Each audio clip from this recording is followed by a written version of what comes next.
Well, for a familiar feeling for Bulls fans, the Chicago Bulls lost to the Brooklyn Nets 120 to 112. And this does feel like old school Bulls. Win against the good teams, lose against the bad teams. We're going to talk about everything that went into this loss for the Chicago Bulls right after this.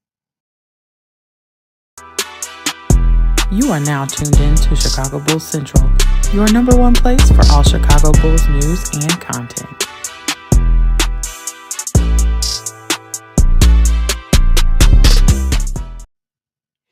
What's going on, Bulls fans? Welcome to another episode of Chicago Bulls Central, your number one spot for everything Chicago Bulls related. I'm the host there, Haize, but more importantly, you guys can follow the channel at Bulls Central Pod on every social media platform we happen to be on. With that being said, it happened. It is what it is. The Chicago Bulls, somebody said it in the pregame show, this felt like a trap game, and this felt like old school Chicago Bulls. Like, not the way to play. I want to be clear. I'm not talking about the style of play or anything like that, but just the fact that the Bulls lost this game to the Brooklyn Nets in the manner in which they did. This is a game that the Bulls started chipping away at the lead at halftime. Going into halftime. And then in that third quarter, the Bulls actually looked like they may be able to do what they've been doing and end up coming back in this game. Then the fourth quarter of this game happened, and it just was not a good look for the Chicago Bulls at all. Just mistakes, rotation-wise, letting people get into rhythm on you, those type of things. It all came down to the Bulls they didn't have enough down the stretch of this game. When you look at the fourth quarter of this game, and the reason why I say the fourth quarter really made or broke this game, the Bulls in the fourth quarter only made 6 field goals. And while that may work in that game against the Orlando Magic, that's not going to work against the Brooklyn Nets. The Bulls went 6 of 23 from the field in the fourth quarter of this game, whereas the Brooklyn Nets went 11 of 22 for 50%. That's the difference in this game. The fourth quarter play in this game is what sealed the Bulls' fate. I want to be clear on this. The Bulls played terrible through the first 1.5 quarters of this game. They played solidly in the second half of the second quarter. They played good in the third quarter for the most part. But the beginning of this game and the fourth quarter is what shut the door on the Chicago Bulls team. They still had a chance going into the fourth quarter of this game to be able to win this game. They weren't able to because of terrible shooting in the fourth quarter. 6 of 23, 26% in the fourth quarter of this game. That's just not what we've come to see from the Chicago Bulls team over the beginning part of the season. It was a big thing, and that's why I get it. A lot of people are going to say getting out to the big deficit early, and you're right? Two things can be true at the same time. The big deficit definitely hurt the Chicago Bulls, but then that cold fourth quarter, that is going to live in the and despite that, I want to say despite the Bulls only making 6 shots in the fourth quarter, they still only got outscored by 6. That's why I say the fourth quarter is really what dictated this game. If the Bulls just shot better in the fourth quarter, got more quality shots, or played better defense, we could have still won this game even with the early deficit. So the Bulls got to really look at themselves and figure out what do they need to do to start off these games better. Because, listen, you can't have a bad start and a bad finish. You just can't. And the Bulls haven't had. I want to be clear here. So far through the season, they haven't had a bad finish. They've had good finishes, but bad starts. But you don't want to be in that. So the Bulls get 2 days off. They don't play any this weekend. They take the court again Monday against the Utah Jazz. And I really want to see what the Bulls use these next 2 days to really kind of refine, right? It was a bad game from the Bulls today. Bad game from the Bulls today. And they have to be better. There's no questions about it. You have to execute the game of basketball better than what the Bulls did today. Cam Thomas was scoring in the fourth quarter of this game. Cam Thomas went 3 of 5 from the field. He scored 10 points in just the fourth quarter of this game. 10 of them. You can't allow that. At one point, Cam Thomas was just coming down the court, scoring like he was an all-star. You can't allow that. The Bulls' defense has been better in crunch time than what it is throughout the game, and we didn't see that this game. We didn't see that extra edge. This is a young team, so they didn't tire out like some of the other teams. Billy Donovan talked about how they need to use their conditioning and the fatigue from other teams to their benefit. It didn't work out against a young, scrappy team like the Nets today. It just didn't. And so this felt like when the Bulls were losing to the Detroit Pistons last year, right? It's unfortunate, man. It's unfortunate. It just is what it is, man. It's really unfortunate that we sit yet again for the Bulls team to just disappoint in the manner in which they did. But that's the bed that they made. They got to figure it out. Um, they basically just got to get their shit together. 24 assists on 38 made baskets, solidly enough. We end up closing the gap rebounding wise. We only get out rebounded by 2. But those things all don't matter when you don't get your shit together. And that's what it has to get. That's what it has to get you to do. So it's real tough when it comes down to it, man. This was a bad game by the Chicago Bulls overall. And every team has a down game. It's gonna happen to everybody. It's gonna happen to the Bulls more. But it just sucks that this is the case for the Bulls. Despite shooting the ball, having almost a 70% true shooting percentage in the first half of this game, the Bulls finished with a true shooting percentage of 56%, whereas the Brooklyn Nets finished with 60%. Fouls were down for both teams, right? When it comes down to it. No technicals in this game, anything like that. But like fast break, the Nets were 9 of 14 on the fast break. The Bulls 3 of 11. We shot 27 as a fast-paced team. We shot 27% on fast breaks, whereas the Brooklyn Nets shot 64% on fast breaks. You can't win basketball games like that. You just can't win basketball games like that. In the paint, they were 68% in the paint, 33 of 48 in the paint. That's unacceptable. Unacceptable. So the Bulls really got to look at themselves and figure out how they can avoid this happening against team. We gave up 66 points in the paint today. 66 points in the paint. That's tough. That's tough. Any way you cut it, that's tough basketball. You got to be more locked in than that. And so this was a ugly, ugly loss by the Chicago Bulls against a Brooklyn Nets team. And plus, we may have given Ben Simmons his best game back since he's been on the 76ers. And he went 4 or 5 from the field for 8 points, 11 rebounds. Well, this may have been his best game. 2 block shots in this game as well. Man, this after how well the Bulls have played, it just really sucks that this is what it turned into. Like, and what's up with the Chicago teams ending long breaks with a sour taste in your mouth? We now got to sit with this for 2 days, right? We've already had to sit with the Bears loss for a week. We got to sit with this for 2 days and wonder if the team's going to come out and play and perform better against the Utah Jazz. Man, that's rough, bro. That's real rough. And that's where we sit right now. But hey, I mean, you're not going to win them all. You're going to have some ugly games in there. How a team bounces back is just as important as anything else. But let's go over some of the performances. I've been bitching, so I haven't really gone over the performances in this game. Josh Giddey in this game, 11 points, 6 rebounds, 8 assists, 2 steals in this game, 4 turnovers from Josh Giddey, which we haven't really seen a bad assist to turnover ratio for Josh Giddey so far. He was 5 of 17 from the field, didn't hit a single three-pointer today. I did talk about, at some point there was going to be a regression to the mean. This was one of those games for Josh Giddey. Zach LaVine with 21 points, going 7 of 17 from the field, 2 assists, 1 steal, 1 rebound for him. Kobe White, 6 of 13 from the field, 4 assists, 4 rebounds, 3 turnovers from him. Nikola Vucevic, man, Vuce was balling today. You got to give some credit out to Nikola Vucevic. 28 points, going 10 of 11 from the field, 3 of 4 from three-point range, 11 rebounds, 3 assists, 1 steal, 1 block, no turnovers, no fouls.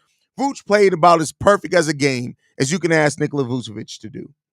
P. Will, 2 for 8, 6 rebounds, 1 assist, 1 steal, 6 points, 3 turnovers, 10 points for Io off the bench. Bad shooting night for him, 3 of an 11. Jalen Smith on a minutes, 14 minutes, 2 for 4 for 5 points, 5 rebounds. Dalen Terry with some really good defensive time in this game. He goes 2 or 3 for 5 points as well. But the defense for Dalen Terry was really, really good today. Julian Phillips with another 14. We got to see THT out there in the first half for 7. 3 points there. Just overall, a nothing game overall, man. It really sucks. It really sucks, man. This was a tough loss. This was an ugly loss. And we've just come accustomed to seeing better from this team. And we didn't get that today. The better did not come. The struggle is what came today for the Chicago Bulls. And yeah, it is what it is. Billy Donovan is his own worst enemy. When you see a team go on a run, they call a goddamn timeout. I agree with you. The timeout balance was not used really good, even in the first quarter of this game either. JC's 4K says, Io been bad so far this season. We need to start talking about it. He hasn't been bad. He's been shooting bad, but he's given every game Io's made some really good defensive plays and stops for the Bulls. Offensively, it's been bad, but he's given more than just offense. Damn, that was a fun bad though. I don't categorize this as fun bad. The first half, maybe. That fourth quarter was not fun bad. The fourth quarter was not fun bad. I'm really worried about Io shooting. Hey, listen, when I did the video, is it time to be, or it was a topic. I don't think it was the title of the video. Is it time to be concerned about Io's offense? I even said then I wasn't really concerned yet, but those trends are continuing for Io. Billy Donovan blew this game when he took Kobe out at the 8-minute mark. The Bulls had the momentum, was on a run and went up 4. Coach pulled Kobe and Nets going a 10-0 run and never looked back. I get everybody says this, but you got to realize you got to give players breathers. Like Kobe at that point was the reason why the Bulls were in this game. You got to give him a breather. Like we saw it last year. Kobe, when you don't give him rest, he wore down. In game, I'm not even talking about overtime. I'm talking about in games. So I can understand wanting to give him a breather. Why you got the lead? You've trusted your bench unit so far this season. Your bench unit has either maintained or increased the lead. So I understand why he went there, right? I understand why he went there. Now, should he have maybe brought Kobe back in earlier? I can have that conversation, but I can understand why he set Kobe White in that case. I don't understand the thought process from players. If you have a hot hand, feed it. Yeah. IOP Will and Giddy all under 30%. P. Will was a bum shooting shoulder, was getting iced on the bench often. Yeah, but he's been shooting bad even before then. Dalen Terry had a hell of a game. Props to him for being everywhere. And that's the way that Dalen Terry can impact basketball games for sure. That's the way that he can impact basketball games. And it's good to see that he really seems like he's starting to understand that. That's the thing that makes this special. Seems like Dalen Terry, what he needs to do to be able to be impactful in basketball games. And that you got to give him some love. You got to give him some love. Ran out of gas in the fourth, maybe the 6th game in 8 nights. That's why. That could be a case. That could be the case. Y'all are stupid saying P. Will lost us this game. Defense lost us the game and bad shooting overall. You know, the thing that I've learned about Bulls fans over the years is that they always, after bad losses, look for one specific person to blame. It just is what it is. Like at this point, it doesn't even sometimes register to me. So because I'm so used to seeing it. There were like 2 seasons where every game would be like, oh, Vooch lost us this game. It'd be like Vooch had 25 and 16, no turnovers. Vooch lost us this game. It's like, okay, Vooch lost us this game. It is what it is. I love the heart and grit of this team and the seemingly new identity, but we need to figure out a way to start off well defensively in the first halves. I mean, hey, you're not wrong.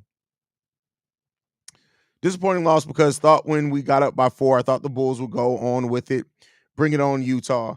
Yeah, I mean, that's how these games have gone for the Bulls, right? When the Bulls did go up by 4, I as well thought, okay, all right, we about to go ahead and close this out. But unfortunately, I mean, they didn't have it this game. They did not have it this game. What the fuck happened to Io's 3-point shot, man? He sold on that missed 3, but it wasn't just him, though. P. Will, again, was bad off it. P. Will was bad offensively. Josh Giddey was mid offensively. Io was bad offensively. There's a lot of bad offense today. Like, let's be clear. There's a lot of bad offense tonight. BKR Sport. The moment Io missed that open 3 in the corner, I knew we were done. Can't be missing that. Cannot be missing that. Yeah, the wide open corner 3. And that's where Io feasted last year as well. Like, wide open corner 3. You got to make those. Those are the shortest 3-pointers. You got to make those.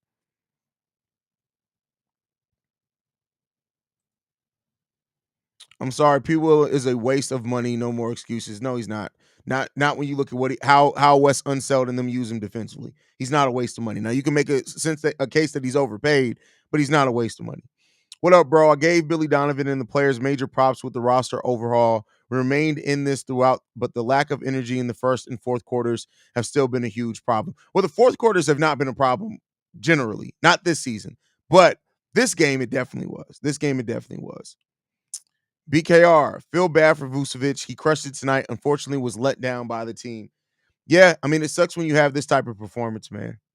I mean, from a team, not Vooch. Vooch was good tonight. Vooch played damn near as about as a perfect of his game as Nikola Vucevic can play. We need to do a better job of recognizing the hot hand as well because Nikola Vucevic was cooking late in the fourth. Um, let's see.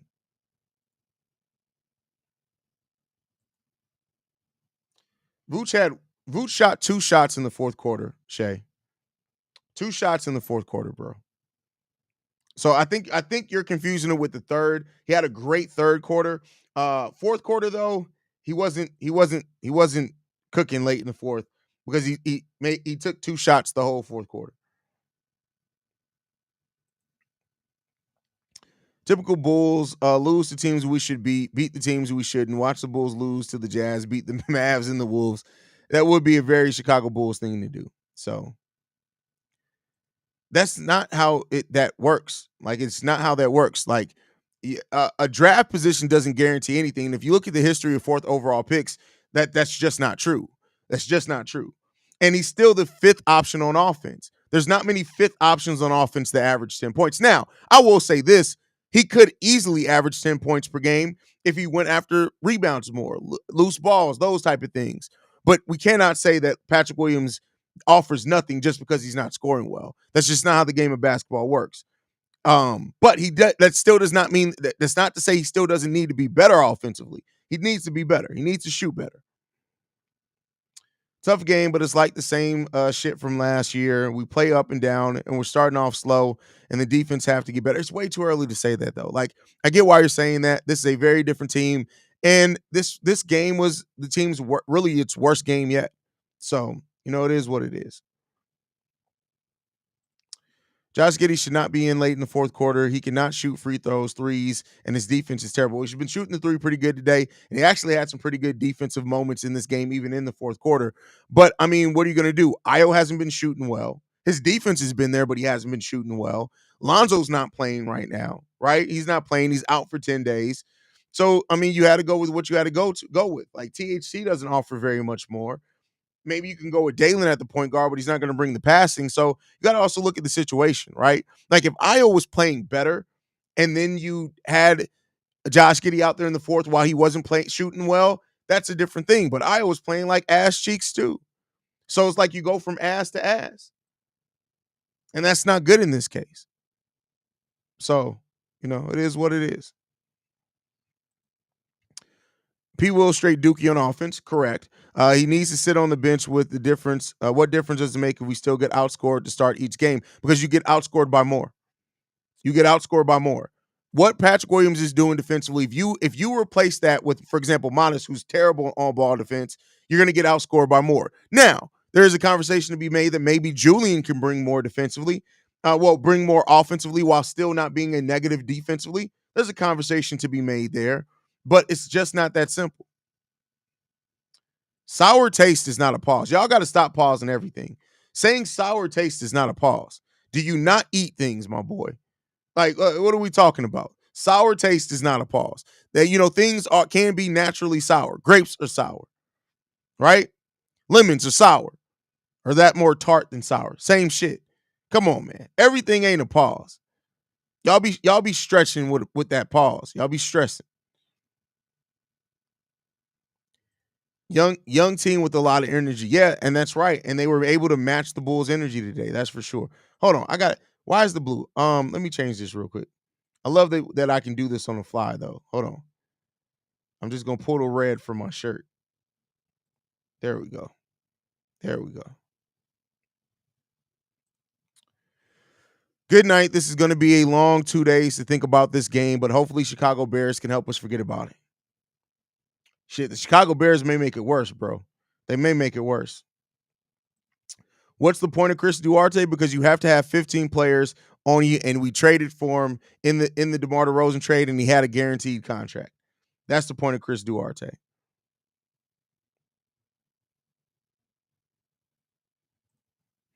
Typical P. Will shit, bro. What is it really going on? I believe it's some type of... it's always mental. You're 100% right. It's always mental when it comes to P. Will. It's always mental when it comes to P. Will.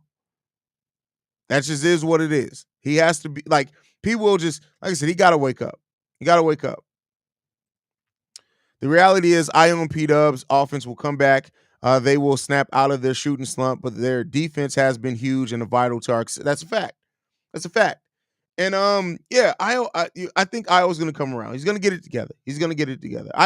Io's way too smart of a player for him not to get it together.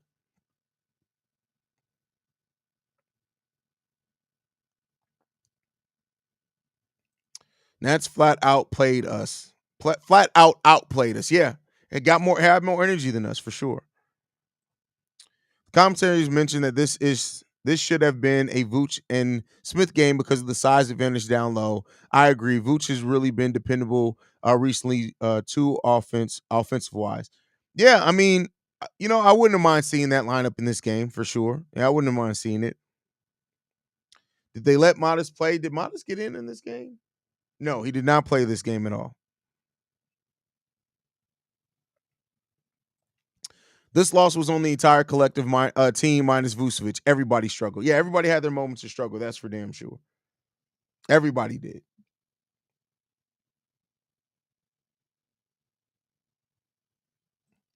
I love how Giddy's living up to your expectations. I mean, listen, and that's the thing, right? And this isn't to like toot my own horn or anything, but when you're able to separate narrative from facts, right? It changes things. It changes your perspective, right? And that's one thing that I've gotten better at. I won't say that I've been great at it the whole time I've had the show, but that's one thing that I've gotten better at. Is to separate, sometimes even separating my own feelings and just look at the facts of the matter, right? And that's how I try to look at the Josh Giddey acquisition. I just looked at it as a 21 at that time, turned 22-year-old player and what he can bring to this team, right? Separating my thoughts and my love of Alex Caruso and all that, and just focused on, all right, what can Josh Giddey bring to this team? And when you start looking at that, he brings some pretty damn good positives to this team. Now, there are also some shortcomings, but that's every player is going to have their shortcomings, right? So listen, I mean, that's one thing that you have to, I think, in this seat, right? I'm not saying every fan has to do this because everybody has their right to their own biases. Everybody has their right to their own view. It's not about right or wrong. You have your view, whatever, right? But I try to thread the needle by having this show of separating the narrative, my view, and the fact, right? And so that's why sometimes my episodes go long because I will say what the public opinion is. I'll say my opinion, and then I'll try to give what the numbers are at least trying to tell us objectively, right? And I'll go off of that. And I think that that's something that not everybody has that perspective, right? And that's just the world we live in, right? It's not a perfect world. We're all going to have our biases. We're all going to have our things that we don't like, right? Like I can't stand the ball headed hoe Javon Carter. I'm sure there's some type of objective stat that says, hey, Javon actually isn't that bad in this area. And I'll look at it and say, I don't give a fuck about that area. Fuck Javon Carter, right? That's what I will respond to. But that's one thing that I think as content creators, we have to be able, the good ones, right, are able to give their opinion, but also say, this is what I think, this is what I see, this is my opinion on it. But hey, this is what the numbers are telling us. So maybe it'll be better than what I'm thinking, right? And so that's how I've tried to focus in my conversation on Josh Giddey. If you notice, anytime I talk about Giddey, it's not from, hey, this is what Haize thinks he can do. This is what Haize thinks he can't do. It's from, hey, this is what the numbers tell us that he's really, really good at. This is how those things that he are good at could help this basketball team. Now, will they? We got to get to the season to tell it, right? And so I think in me attacking it that way from the beginning, like, of course, I had my initial reaction after the trade, but I think very quickly after that, adapting all right, let's see what the numbers are telling us. It's helped a lot of people. It's helped me too. So that's what it comes down to. Very long-winded answer to a very simple question, but hey, I talk for a living. It is what it is. Why aren't we playing Modest? Because he's a rookie, a raw rookie, and to be quite frank, honestly, Modest Bucelis has some where the Bulls were struggling at in this game. Modest didn't help with.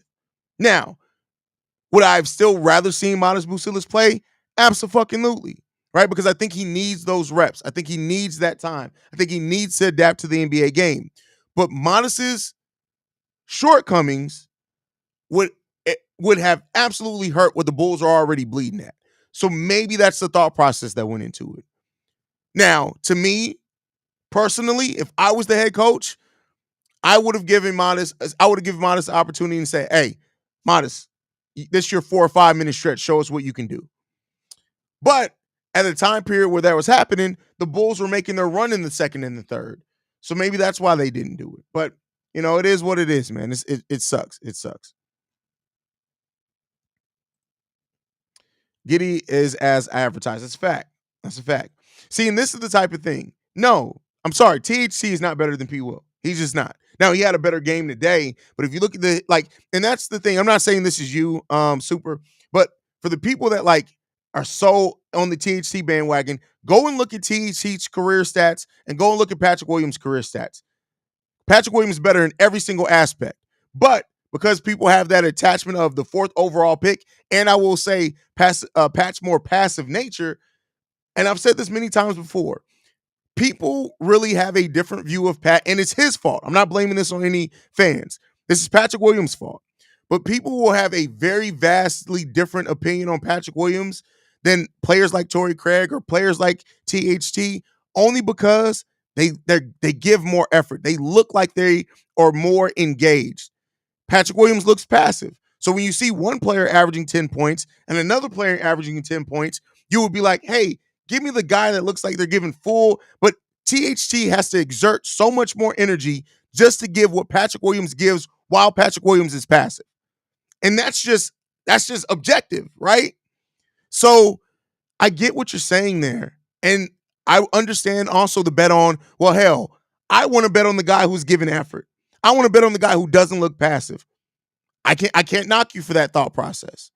But there's something, and this is the coach's dilemma. Because if you see a guy who's given 95% effort, right? He's working his ass off. But technically, even in him working his ass off, he's worse than the guy that's giving 65% effort. As a coach, you would then want to say, let me motivate the 65% guy to get 80% out of him, and then let's see where he's going to be. The problem is that Patrick Williams' brain has seemed to cap out at 65%, right? It's like, what mentally goes on in Patrick Williams? I would love to spend a full game just hearing Patrick Williams' thoughts to understand what the fuck does he be thinking? Offensively, not defensively. Because Lord have mercy, bro. Lord have mercy, man.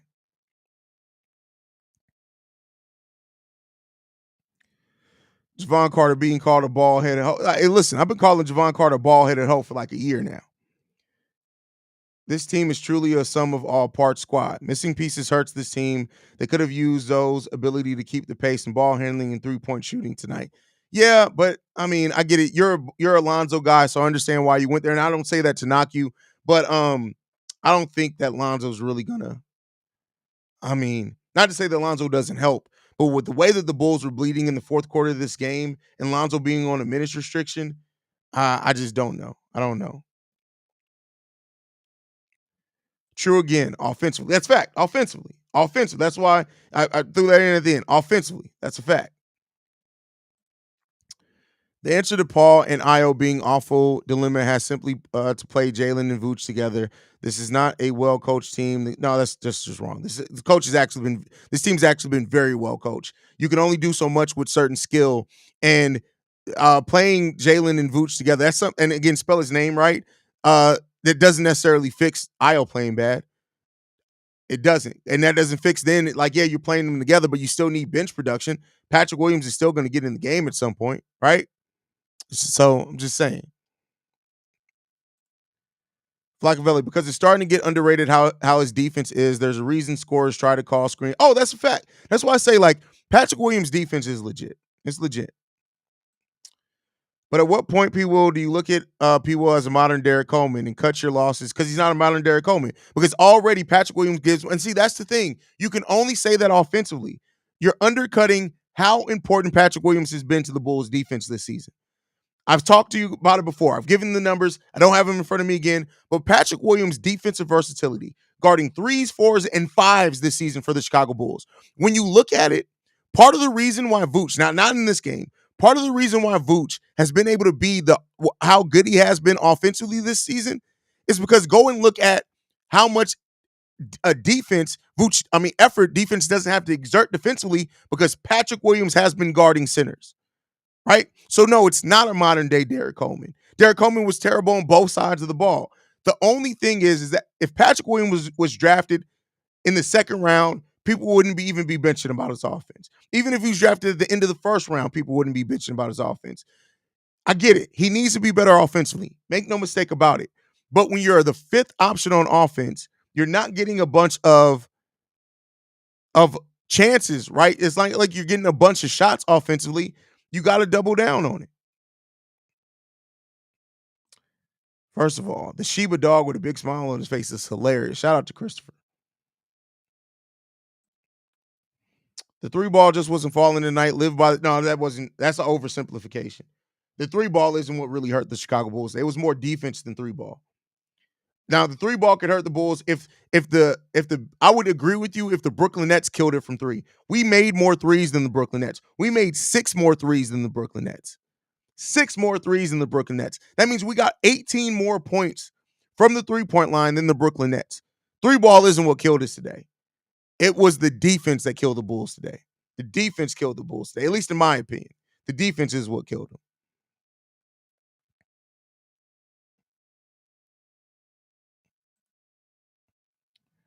Get rid of P. Will and you have the worst defense in the NBA. I don't know. I still don't think we're as bad as the Milwaukee Bucks defensively. Still don't think we're as bad as the Milwaukee Bucks defensively. Jason, use your words. What's bias? Because I don't think you understand what the word bias is. You're hearing something that you don't like in logic. That doesn't make it bias. Again, because it's rooted in objective fact. So what's bias? You got the stage. I want to hear from you. Go ahead and give it. Where's the biasness at? Go ahead and get you got 5 minutes. Use your thinking cap. Use your big words. We'll wait to hear it.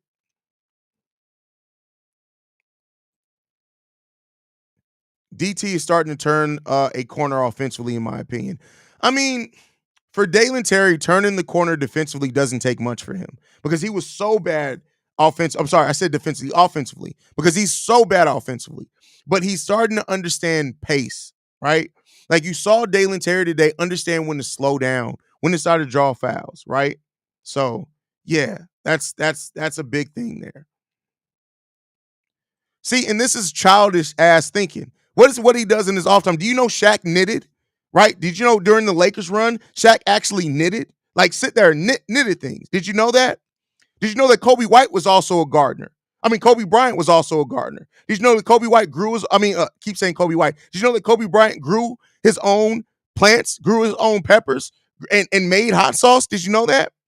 So people try to use things to rationalize biases that they already have. What P. Will does in his off time has nothing to do with playing basketball. Nothing. Dennis Rodman kissed men when he wasn't playing basketball. He was still a damn good basketball player. Has nothing to do with that. You don't know what a fifth option means on offense? Then you probably need to educate yourself on the game of basketball. What are we talking about? What are we talking about? Like, what are we talking about? So Jason, let me get it a real quick. You said I was biased. I asked you what the bias is. Rather than answer the question, you said get a grip of yourself. How about you get a grip of yourself? You came here saying something that then you had an opportunity to back up, and instead you decided to double down with dumbassness. Who needs to get a grip of themselves? You're the one who I back everything that I said with facts. You're in your feelings because you're hearing an opinion that doesn't match with yours. Stop wanting to hear your opinion come out of somebody else's mouth. Your name is Jason. Go be a killer. Say something.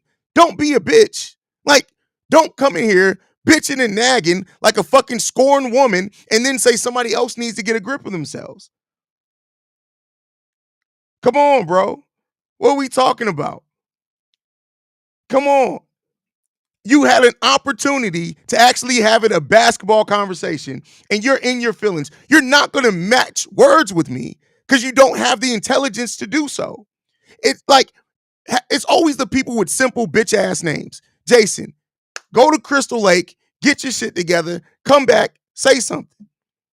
Right? You're not saying nothing. You're just looking for attention and I'm giving it to you, but I'm about to stop because you're just sitting there acting like a naggy bitch. Your mama didn't avoid swallowing you so you can be in here getting bitched out in a YouTube channel. Ask yourself, nobody knows about Bulls basketball? Bro, like your responses are childlike. Get out of elementary school and learn how to have a debate, right? I gave you the floor and I said, explain what the biasness is. Rather than you admit that you're a dumbass who doesn't understand what the word biasness means, you sit there and you're still bitching. Now you got cooked. Come on, man. What are we doing? I would keep killing you, but you're already dead. I was one of those games, granted, it'll be one of those games that we look back on and say, damn, we should have won that. Yeah, we definitely could have won this game. We definitely could have won this game. For facts, we could have definitely won this game. Game was close till they subbed P-Will out for Ayo and Cam Thomas scored 5 points straight. Wasn't it? I think it was 7 straight, bro. I could be wrong on that, but I think it was 7 straight, which is worse, right? P-Will back in, Cam shot that deep three, game was over. Yeah. Once he hit that literally from the logo, it was over with. It was over with.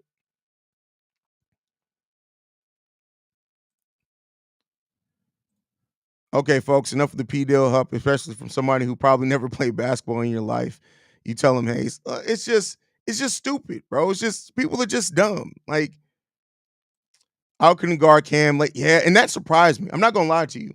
Io, Io's inability to slow down Cam Thomas in this game was concerning.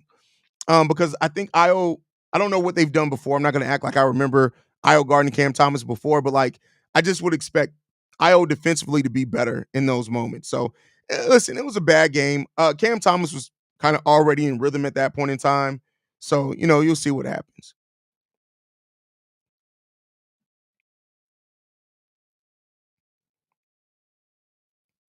First of all, your name is Shaza, and you didn't even spell my name. You know what? Go sit your dumb ass down. Like, y'all so busy trying to troll, you sound like idiots. How can you not troll right? Literally, as a troll on YouTube, all you have to do is sound semi-intelligent to try to troll, and you guys can't even do that.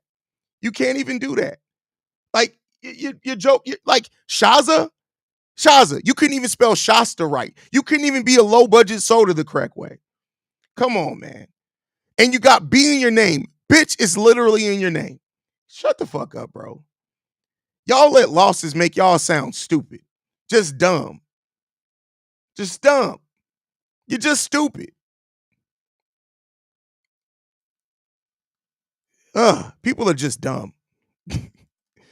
Thomas hit 2 threes, I think. Was it 2 threes? I don't know why I thought it was 7 points. Did he get to the free throw line at all? Could be wrong on that one.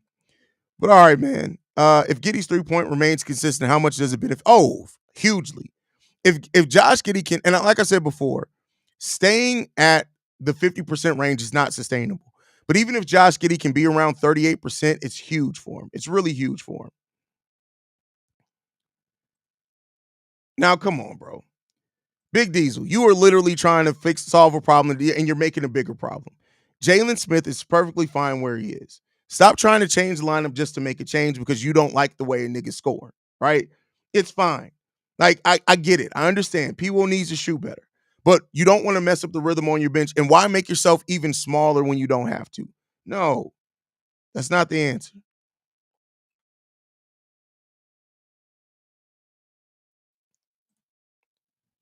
Zach decision making got to get better. Listen, at this point, Zach decision making isn't going to get better. That's why you have point guards out there to handle the ball, because Zach LaVine's decision making isn't going to get better. He's going to be a bad decision maker his whole career. I'm sorry. Like, I mean, down the stretch of games, right? He makes pretty good decisions over the course of games, but he's always going to have some of that basketball IQ thing. He's always going to have some of that. And that's just what it's going to be. He's always going to have some of that. Adolf wants to fight Haize. I'm putting my money on Haize in the TK. Oh yeah. I mean, listen, he couldn't like he just people named Adolf need to just die. It just is what it is. No, wait, that's mean. That is mean. But all right, y'all, man. I appreciate you guys so much, man. Make sure you guys are following the show at Bull Central Pod. You can send us any feedback, questions, comments, concerns, bullcentralpod@gmail.com. Lastly, if you want to leave a text message and our voicemail for the mailbag, the number to do so, 773-270-2799. We're the number one spot. Super chat from Eads. Haize, I missed the game. Going crazy on Halloween deals. What's your take? Watch the video. I'm out of here. Love you guys. Go Bulls. Thank you for leaving the super chat. I love you guys. Go Bulls. See red, y'all, man. Peace. And no winning outro tonight because we didn't win. Presentation of the Break Media.